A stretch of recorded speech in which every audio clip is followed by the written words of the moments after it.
కొనబోయడం మనిషి తీసుకుని శాతం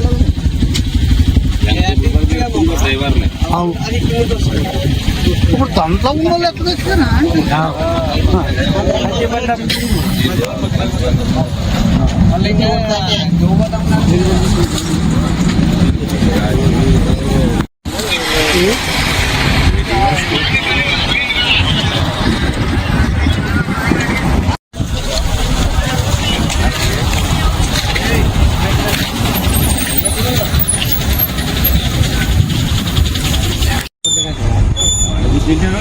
చాలా కర్ణాటక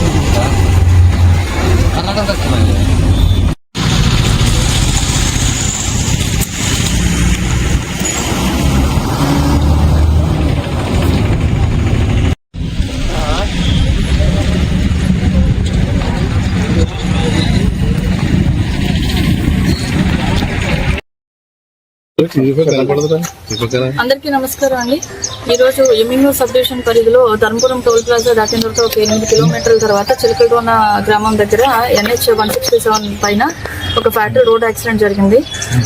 బీదర్ నుంచి టుమ్కూరు వెళ్తున్న ఒక ఫ్లై యాష్ వెహికల్ ని ఆపోజిట్ డైరెక్షన్ లో టువర్డ్స్ మంత్రాలయం వెళ్తున్న ఒక అశోక్ లైలాండ్ దోస్త్ వెహికల్ లో వచ్చి హిట్ ఇవ్వడం జరిగింది. దాంట్లో 8 మంది చనిపోయారు. చనిపోయిన వారిలో 5 మహిళలు, ఒక 3 సంవత్సరాల పాప, 2 మేల్ పర్సన్స్ ఉన్నారు. ఇంకొక 7 కర్నూలు రిఫర్ చేయడం జరిగింది. 4 వ్యక్తులు ఇమ్యూన్ హాస్పిటల్ ట్రీట్మెంట్ లో ఉన్నారు. ఒక వ్యక్తి బాగానే ఉన్నారు. సంబంధించి ఫర్దర్ డీటెయిల్స్ అన్నవి తర్వాత ఇన్వెస్టిగేషన్ లో తెలుస్తాయి. ప్రతి ఒక్కరూ తప్పనిసరిగా యూట్యూబ్ లోకి వెళ్ళి కడప వార్తను లైక్ చేయండి, సబ్స్క్రైబ్ చేయండి. ఇట్లు మీ జి రమణయ్య, ఎడిటర్, కడప వార్త.